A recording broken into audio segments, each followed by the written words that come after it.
Halo semua, selamat datang kembali di channel ini. Kali ini gue akan ngelanjutin pembahasan sebelumnya dari light novel Mondai Chitachi ga Isekai Kara Desuyo. Bagi yang belum nonton video sebelumnya, gue saranin untuk nonton terlebih dahulu. Gue mau ngingetin ke kalian, jangan lupa untuk like, subscribe, dan share video ini ke teman-teman kalian. Dan jangan lupa juga untuk aktifin notifikasinya, supaya kalian dapat notif kalau channel ini update video terbaru. Oke, nggak usah berlama-lama, langsung saja ke pembahasan. Di atas Underwood, The Ancient Vampire Citadel, seorang anak perempuan bersama dengan seorang yang dia panggil paman, mencari pemimpin mereka di seluruh bangunan. Di dalam ruang mandi yang disinari oleh cahaya bulan, ada seorang wanita yang sedang mandi yang mengenakan tudung dan membawa harpa emas sambil memandangi bulan. Rin, anak perempuan itu, bertanya, kenapa mereka harus mengikuti aturan untuk gencatan senjata? Karena mereka memiliki para Titan di dalam kendali mereka, maka seharusnya mereka segera menyerang. Lalu wanita itu menjawab, jika mereka tidak perlu terburu-buru, maka dari itu mereka hanya perlu memulihkan tenaga mereka saat ini sampai game dilanjutkan kembali. Setelah itu, Rin bersama dengan Aura menuju ke ruang tahta, tempat di mana Leticia berada. Leticia dalam keadaan tidak sadarkan diri dan dia mengenakan gaun hitam serta tangan dan kakinya juga diikat oleh rantai. Pemimpin mereka telah kembali dan menyapa mereka. Rin dan Aura diperintahkan untuk menyerang Underwood bersama para Titan segera tanpa menghiraukan gencatan senjata. Tujuan dari penyerangan ini adalah untuk menghancurkan Underwood dan mengganggu kenaikan Floor Master yang baru. Jadi, jika ada orang yang melarikan diri, itu tidak jadi masalah selama Underwood bisa dihancurkan. Rin dan Aura segera pergi ke Underwood dan menyerahkan Citadel ini kepada Greya. Greya mengatakan jika ada pemilik liontin yang dibuat dari pohon genom yang berada di dalam komunitas no-name. Greya menanyakan apa yang akan mereka lakukan jika orang itu benar-benar muncul. Pemimpin mereka menjawab, jika orang itu muncul, maka prioritas utama adalah untuk mengambil liontin itu dari pemiliknya, meskipun harus membunuhnya dan mengabaikan Underwood. Aura bersemangat dan mengeluarkan harta rampasan perang yang ia bawa dari Underwood. Itu adalah mata balor yang dikatakan itu adalah mata mistis yang memiliki kekuatan yang sangat luar biasa, yang memegang kekuasaan untuk melepaskan gelombang kematian. Jadi, Aura berpikir jika dia ingin menjadikan Underwood sebagai percobaan untuk menguji kekuatan dari mata balor tersebut. Underground City, 60% bangunan yang terbakar kini telah bisa dipadamkan berkat air yang berasal dari pohon besar dan air yang mengalir dari luar kota. Saat ini mereka bisa sedikit tenang karena hewan-hewan dan klon dragon yang berasal dari sisik naga sebelumnya telah ditarik kembali oleh naga. Para anggota komunitas dari no-name telah berkumpul untuk memastikan keadaan masing-masing. Namun Kasukabe dan Leticia menghilang. Kasukabe bisa terbang, jadi seharusnya dia bisa dengan mudah menghindari reruntuhan yang berjatuhan. Jadi, dengan kata lain, ada beberapa alasan penting bagi Kasukabe untuk belum kembali saat ini. Asuka menanyakan tentang Leticia, apakah dia benar-benar telah tertangkap. Karena dalam Gisrol tertulis nama Dracula Demon Lord yang mengacu kepada Leticia. Izayoi mengeluarkan Gisrol hitam dari sakunya dan membacanya. Kemudian, Kura Usagi datang membawa kucing milik Kasukabe yang terluka. Kura Usagi mengatakan jika Kasukabe ingin menyelamatkan seorang anak yang telah tertangkap oleh monster dan ikut terhisap ke tubuh utama. Anggota komunitas lainnya kemudian memandang ke arah langit. Di sana terlihat tubuh naga dan benteng yang ada di dekat naga tersebut. Izayoi mendecak kesal karena tidak mungkin untuk bisa terbang ke benteng itu untuk menyelamatkan mereka. Kuro Usagi mendapatkan informasi dari telinga kelincinya yang mengatakan bahwa ada tokoh penting yang akan membentuk tim penyelamat besok jika tidak ada gangguan. Karena member dari No Name yang bisa terbang hanya Leticia dan Kasukabe kini tidak ada, anggota dari No Name hanya bisa memandangi benteng yang ada di langit dengan cemas. Di atas Underwood, Ancient Vampire Citadel, di dinding luar, Kasukabe bersandar pada dinding dan ingin mengatur nafasnya kembali. Dan saat itu, Kasukabe juga mendengar sesuatu yang merangkak di dinding luar yang mendekat ke arah mereka. Kasukabe menghindar saat dia merasakan musuh yang mendekat. Itu adalah musuh yang tercipta dari darah dan lumut yang terlihat menjijikan. Humanoid itu bergerak cepat, namun pertahanannya sangat lemah. Jika itu hanya satu, maka itu tidak akan menjadi masalah bagi Kasukabe. Tapi beda ceritanya jika monster itu ada banyak, karena saat ini Kasukabe sedang melindungi Kirino dan anak-anak yang telah tertangkap di belakangnya. Orang-orang terburu-buru bersembunyi di reruntuhan yang Kirino tunjuk yang berada di samping dinding luar. Kasukabe memimpin anak-anak untuk bersembunyi di celah dan menutupi lubang atau pintu masuk untuk menyembunyikan semua orang. Jumlah orang yang bersama Kasukabe adalah 7 orang, 1 orang tua dan 6 anak-anak. Jadi Kasukabe tidak bisa lari sambil membawa orang banyak karena dalam perhitungannya dia tidak akan mampu untuk menggendong mereka dalam waktu yang bersamaan. Orang yang bertelinga kucing di belakangnya memberitahu Kasukabe tentang monster sebelumnya. Itu adalah monster spora yang dulunya pernah di Underwood. Saat dikonfirmasi, nama orang tersebut adalah Garol Gundar yang berasal dari komunitas Six Car. Dia adalah bagian dari anggota pendiri Dracogryph Alliance yang telah ikut berjuang dalam mempertahankan kedamaian di wilayah selatan. Di saat mereka sedang asik mengobrol tanpa disadari, mereka telah ketahuan dan saat dilihat ada monster muncul yang perlahan-lahan mengangkat sabitnya dan menuju ke arah mereka. Bertindak menggunakan feelingnya, Kasukabe menghancurkan monster itu dan mengatakan kepada semuanya untuk lari. Kirino dan Garol menoleh ke belakang dan tepat di belakang mereka ada monster yang menuju ke arah mereka. Namun dengan cepat Kasukabe menendang monster itu dengan angin miliknya.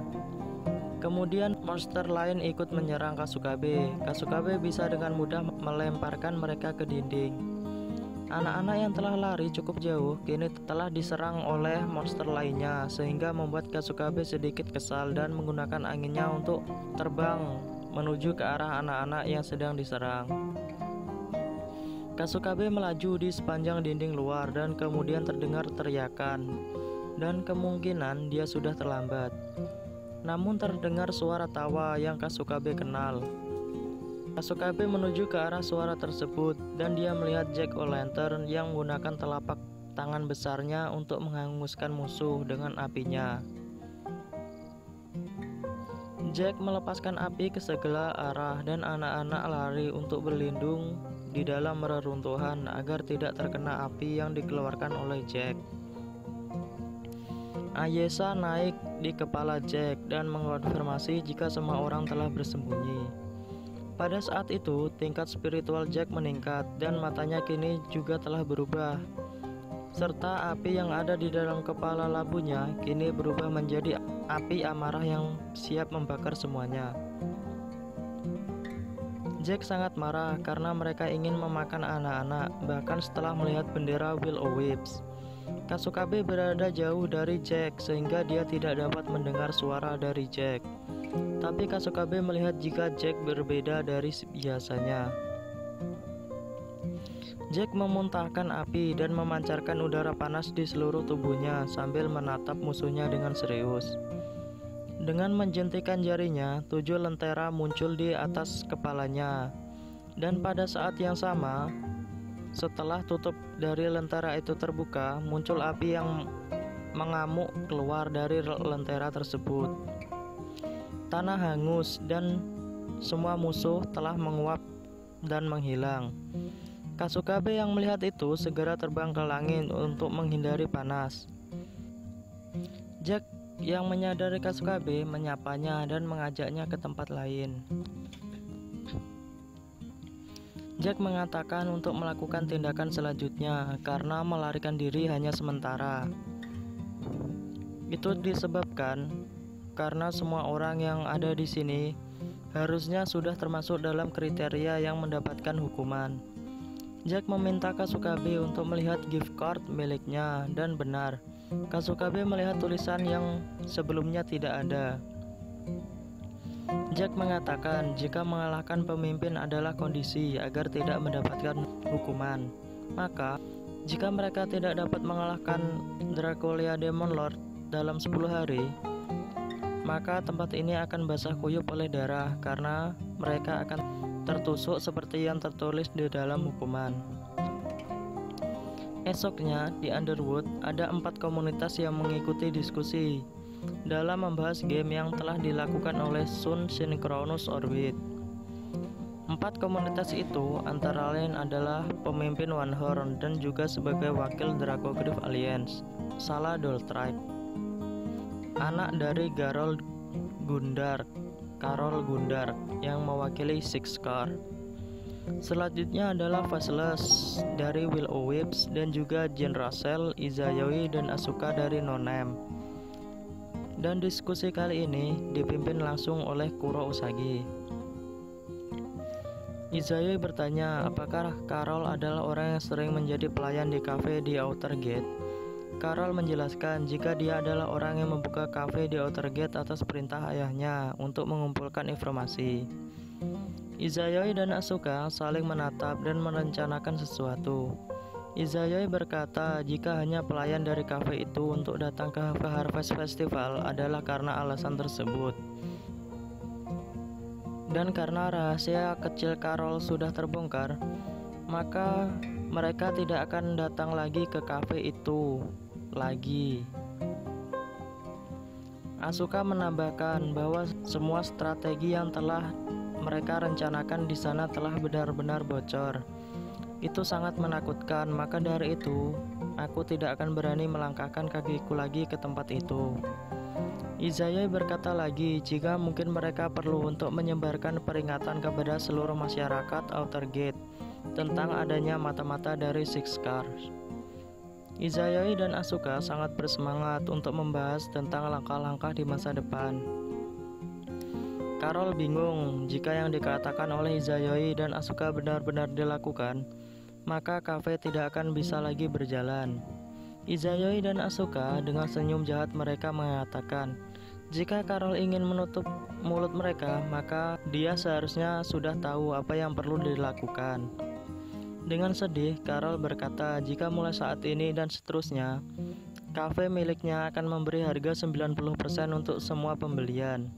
Salah menyela perkataan Carol dan berkata 70% sambil menasihati Carol. Izayoi dan Asuka tersenyum puas karena rencana licik mereka berjalan lancar. Faceless yang dari tadi diam dan mengamati kini dia mulai berbicara dan meminta untuk melanjutkan kembali ke topik diskusi. Di atas langit Underwood, di Ancient Vampire Citadel, Kasukabe dan yang lainnya beristirahat, memanfaatkan reruntuhan untuk berlindung dari angin malam yang dingin. Mereka memasak dan makan makanan yang berasal dari gift card yang dimiliki oleh Jack dan air yang berasal dari cabang pohon, sehingga mereka bisa bertahan dan memulihkan tenaga mereka. Jack memandang ke arah headphone yang masih tergantung di leher Kasukabe. Kasukabe mengatakan jika headphone milik Izayoi telah rusak, jadi headphone ini sebagai gantinya. Kasukabe berpikir, jika meskipun bentuknya berbeda, namun dia percaya jika Izayoi bukanlah orang yang akan mengabaikan ketulusannya. Meskipun Kasukabe baru mengenal Izayoi, namun Kasukabe percaya jika Izayoi tidak akan menginjak-injak ketulusannya untuk meminta maaf. Setelah makan, Garol, Ayesa, Jack, Kasukabe, dan Kirino membicarakan tentang rencana untuk memecahkan teka-teki game agar bisa selamat dari hukuman. Kasukabe mengajukan untuk tinggal dan berkeliling ke benteng karena saat ini tidak ada penjaga yang berpatroli. Jadi, mereka bisa lebih leluasa untuk mencari petunjuk. Garol tidak setuju dan mengajukan untuk melarikan diri. Namun Kasukabe menjelaskan jika dari perkataan Jack itu benar, maka meskipun mereka bisa kabur dari benteng tersebut, jika dalam 10 hari mereka tidak berhasil menyelesaikan game, maka sama saja mereka akan mati.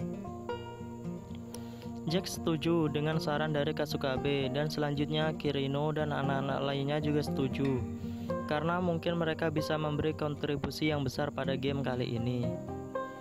Garol menetapkan tekadnya dan mengikuti rencana Kasukabe.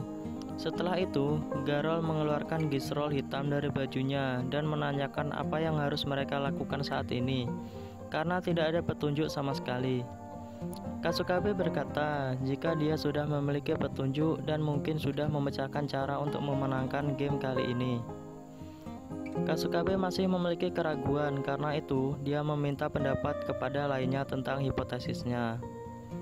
Kasukabe menanyakan tentang apakah ras vampir datang dari dunia lain bersama dengan benteng terbang ini. Meskipun tidak ada bukti konkret tentang hal itu, namun bisa dikatakan jika ras vampir datang ke dunia Little Garden karena mereka sudah tidak mampu untuk tinggal di dunia asal mereka. Seperti halnya keturunan dari suku Hiderigami yang telah melakukan kerusuhan di wilayah selatan dan juga para Titan yang kalah dalam perang yang membuat mereka diusir atau pergi meninggalkan dunia mereka menuju ke dunia Little Garden. Ras vampir juga dulunya datang ke dunia Little Garden untuk menikmati sinar matahari yang jika di dunia asal mereka, maka mereka akan terbakar oleh sinar matahari itu sendiri. Maka dari itu, para vampir menganggap jika dunia Little Garden ini adalah surga bagi mereka, karena bisa menikmati sinar matahari tanpa harus khawatir. Vampir juga dulunya dikenal sebagai Knight of Little Garden, karena mereka melindungi kota dan Little Garden dari gangguan. Kasukabe menanyakan tentang Floor Master, karena jika sudah ada vampir yang menjaga Little Garden, maka bisa dibilang jika dulunya vampir juga menjadi Floor Master. Garol menjelaskan bahwa dulu ketika Little Garden baru dimulai, tidak ada yang menjadi Floor Master, sehingga Outer Gate dipimpin oleh orang-orang yang dianggap layak untuk mengatur wilayah masing-masing. Maka tidak heran jika dulu banyak terjadi kediktatoran di berbagai tempat. Jadi mereka bisa mematok harga untuk menggunakan Astral Gate dengan biaya yang sangat tinggi. Setelah itu, para vampir mengibarkan bendera mereka dan mulai membasmi iblis-iblis yang ada di Little Garden. Meskipun tidak semua iblis bisa dikalahkan dan sebagian dari mereka lari ke dunia lain, dunia Little Garden menjadi stabil dan setelah mengatur dan mendirikan perundang-undangan, sistem Floor Master dan Region Master diberlakukan untuk melindungi tingkat yang lebih rendah di wilayah utara, selatan, barat, dan timur. Meskipun vampir telah berhasil membentuk sistem Floor Master yang melindungi tingkat yang lebih rendah, tapi tidak lama kemudian para vampir dibantai oleh raja mereka. Yang bertanggung jawab atas pembantaian itu tidak lain adalah Leticia Draculia yang saat itu masih berusia 12 tahun dan naik posisi menjadi Dragon Knight. Oke, itulah pembahasan dari light novel Mondaiji Tachi Ga Isekai Kara Desuyo kali ini. Terima kasih sudah mendengarkan sampai akhir. Sampai berjumpa di video-video selanjutnya dan terima kasih.